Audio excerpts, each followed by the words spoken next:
Hello friends, welcome to my YouTube channel. तो आज इस वीडियो के अंदर हम डिस्कस करने वाले हैं जावा ऑपरेटर्स। बेसिकली जावा के अंदर ये किसी भी प्रोग्रामिंग लैंग्वेज के अंदर डिफरेंट डिफरेंट टाइप के ऑपरेटर होते हैं जिनका बेसिकली पर्पस होगा किसी भी टास्क को परफॉर्म करना। लाइक हमें दो नंबर को जोड़ना है या उनको माइनस करना है या डिवाइड करना है, तो उसके लिए हम ऑपरेटर्स को यूज करते हैं जावा के अंदर। मेनली जावा के अंदर 9 टाइप्स के ऑपरेटर होते हैं, जिसमें आपका arithmetic operator, unary, assignment operator, relational operator, logical, ternary, bitwise, shift operator and instance of operator. Okay, तो इन ऑपरेटर्स को हम एक प्रोग्राम के थ्रू समझते हैं वन बाय वन। ओके, तो सबसे पहले यहाँ पर अर्थमेटिक ऑपरेटर है। अर्थमेटिक ऑपरेटर जैसे हमें किसी नंबर को प्लस करना है, माइनस या फिर डिवाइड करना है या फिर मॉड्यूल निकालना है। ओके, तो इस प्रोग्राम को हम सबसे पहले रन करते हैं। रन करने के बाद देखो इसमें a plus B equal to 10 आ गया। क्यों? क्योंकि a की वैल्यू हमारे पास 7 है, b की वैल्यू 3। इसको हमने माइनस किया, डिवाइड किया। देखो अब डिवाइड में यहाँ पर हम डिवाइड करते हैं तो रिजल्टेंट आया 2, बट जब हम मॉड्यूल ऑपरेटर यूज करते हैं तो इसमें इसका आंसर आया 1। क्यों? क्योंकि डिवीजन के में सीधा सीधा इसमें क्या होगा, 7 को डिवाइड किया हमने 3 से तो रिजल्टेंट आ गया 2, बट 7 को हम मॉड्यूल करते हैं 3 से तो इसमें रिजल्टेंट होगा 1। क्यों?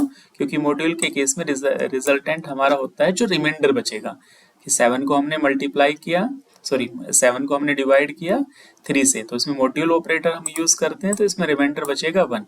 जैसे हम यहाँ पर इसमें 7 को इसमें अगेन हम 5 लेते हैं, a वेरिएबल की वैल्यू 5 और b की वैल्यू लेकर चलते हैं 2। तो इस केस में जब हम मॉड्यूल ऑपरेटर को यूज करेंगे तो इसमें इसका आंसर आएगा 1।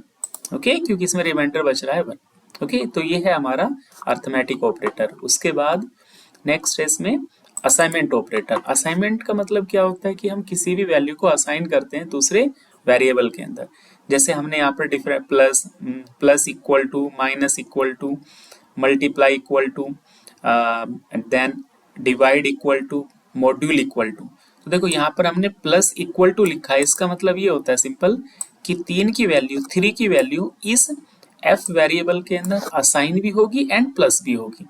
तो जैसे सबसे पहले हम इस प्रोग्राम को यहाँ पर रन करते हैं। ओके, तो रन करने के बाद इसका जो भी रिजल्टेंट होगा वो प्रिंट होगा। तो सबसे पहले इंटीजर f इक्वल टू 7, उसके बाद यहाँ पे हमने कॉन्केटिनेट किया इसको, then f plus equal to 3। तो देखो इस केस में आंसर क्या प्रिंट होगा, 10। क्यों? क्योंकि यहाँ पर f वेरिएबल की वैल्यू है 7 और f प्लस इक्वल टू हमने किया 3। तो इस केस में क्या होगा, 3 इस f वेरिएबल के अंदर पहले तो जुड़ जाएगा। f वेरिएबल की वैल्यू क्या है 7 और f में 3 जोड़ा तो कितना हो गया 10। उसके बाद असाइन भी होगा।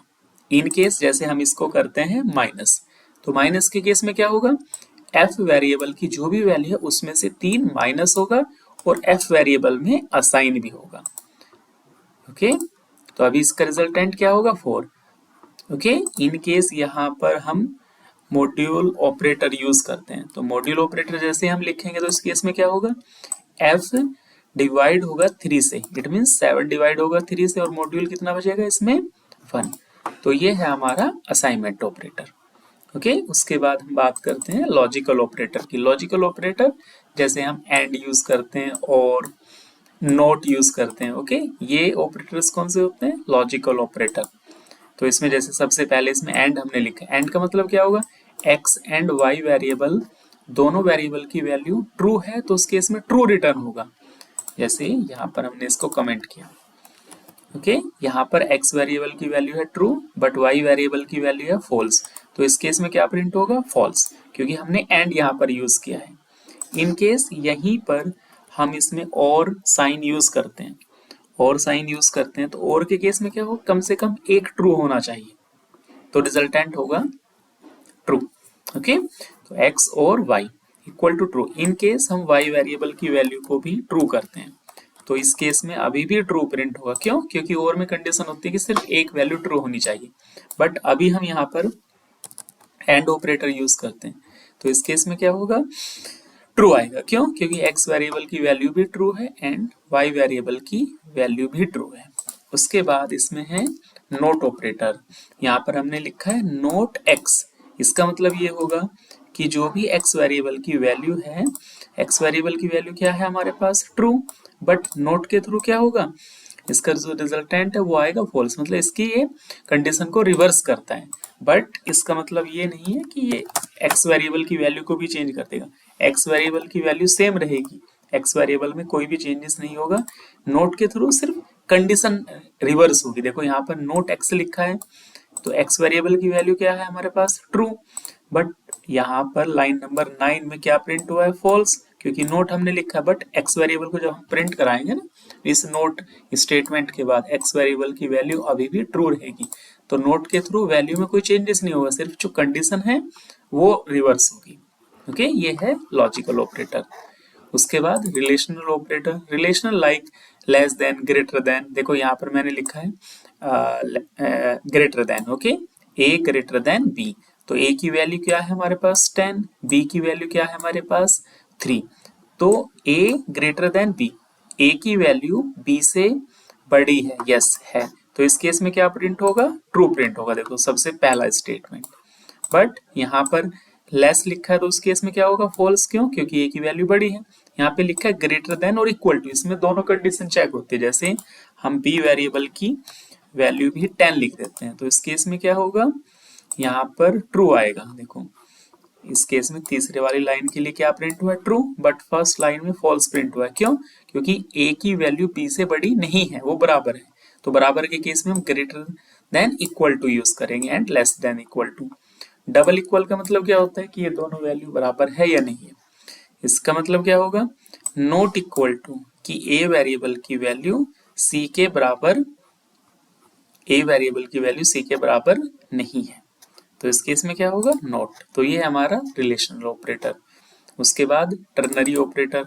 टर्नरी ऑपरेटर बेसिकली हम यूज करते हैं इफ एल्स का शॉर्टकट भी बोल सकते हैं। जैसे हम इसका एक सिंपल प्रोग्राम लिखते हैं, सबसे पहले इंटीजर a इक्वल टू 10, उसके बाद हमने यहाँ पर एक स्ट्रिंग वेरिएबल लिया, स्ट्रिंग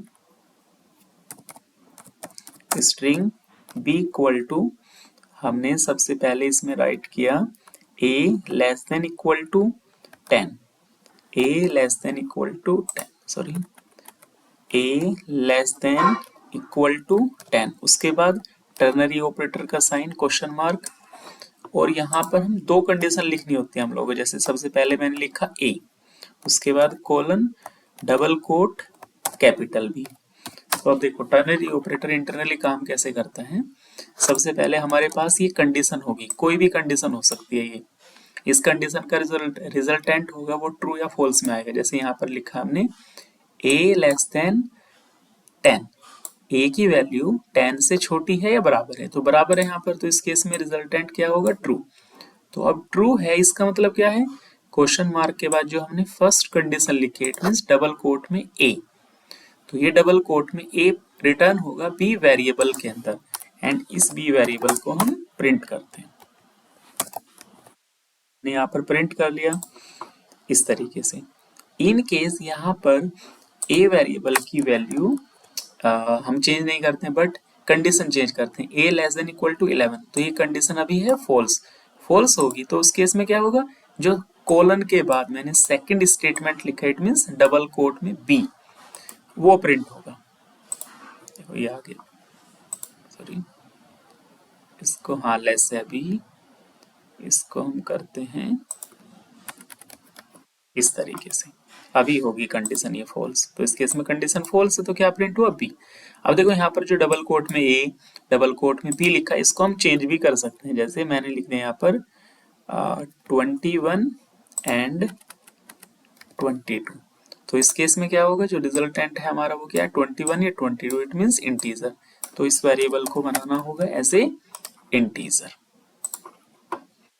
ओके, तो ये होता है टर्नरी ऑपरेटर एक बेसिकली, कि हमारे पास कोई भी एक कंडीशन है, इस कंडीशन की रिजल्टेंट ट्रू है तो फर्स्ट स्टेटमेंट चलेगा, अदरवाइज सेकंड स्टेटमेंट। उसके बाद unary operator. Unary operator basically हम यूज करते हैं लाइक एक वेरिएबल के ऊपर इंक्रीमेंट या डिक्रीमेंट ऑपरेटर। तो इस केस में हमने यहाँ पर ए वेरिएबल लिया है, A equal to 10, then A plus plus करते हैं हम इसको, और उसके बाद इन दोनों वेरिएबल को प्रिंट करते हैं। तो सबसे पहले हमने यहाँ पर ए वेरिएबल को प्रिंट करा दिया, उसके बाद बी वेरिएबल। ओके, तो हमने यहाँ पर ए प्लस प्लस किया है। तो ए प्लस प्लस का मतलब क्या है, ये पोस्ट इंक्रीमेंट है। पोस्ट इंक्रीमेंट का मतलब क्या होता है, एक वेरिएबल के अंदर एक का इंक्रीमेंट, एक वैल्यू का इंक्रीमेंट करना। तो यहाँ पर लिखा है ए प्लस प्लस, तो ए प्लस प्लस का मतलब क्या हुआ कि पहले ए वेरिएबल की वैल्यू असाइन होगी बी वेरिएबल के अंदर, उसके बाद ए में कोई चेंजेस होगा। ठीक है, तो बी वेरिएबल की वैल्यू होगी इसमें अभी 10, बट ए में क्या होगा 11। इन केस इसको हम यहाँ पर पहले ऐसे करते हैं प्लस प्लस ए। तो प्लस प्लस ए का मतलब क्या हुआ, प्री इंक्रीमेंट। प्री इंक्रीमेंट का मतलब ये है कि पहले ए वेरिएबल के अंदर वैल्यू चेंज होगी। इट मींस ए वेरिएबल की वैल्यू इनिशियल क्या है 10, बट प्लस प्लस ए लिखा है, इसका मतलब क्या होगा इंटरनली 11। तो 11 पहले चेंज होगा ए वेरिएबल के अंदर, उसके बाद असाइन होगा बी के अंदर। It means A variable and B variable दोनों वेरिएबल की वैल्यू सेम होगी। ओके, इन केस हम इंक्रीमेंट ऑपरेटर को डायरेक्टली डेटा के ऊपर अप्लाई करते हैं तो ये पॉसिबल नहीं है। क्यों? क्योंकि वेरिएबल की डेफिनेशन के अकॉर्डिंग जब भी हम किसी डेटा के अंदर कोई चेंजेस करते हैं तो हमें एक एड्रेस की रिक्वायरमेंट होती है, और एड्रेस किसके पास होगा, वेरिएबल के पास। तो वेरिएबल के थ्रू ही हम चेंजेस कर सकते हैं। ओके, अब देखो इसको थोड़ा सा मॉडिफाई करते हैं, इसमें लिखते हैं a माइनस माइनस। तो इस केस में क्या होगा, a वेरिएबल की वैल्यू होगी 9, बट b वेरिएबल की वैल्यू होगी 10। क्यों? क्योंकि ये पोस्ट डिक्रीमेंट है। पोस्ट डिक्रीमेंट का मतलब क्या होगा, पहले a वेरिएबल की वैल्यू असाइन होगी b के अंदर, और a वेरिएबल की वैल्यू क्या है हमारे पास 10।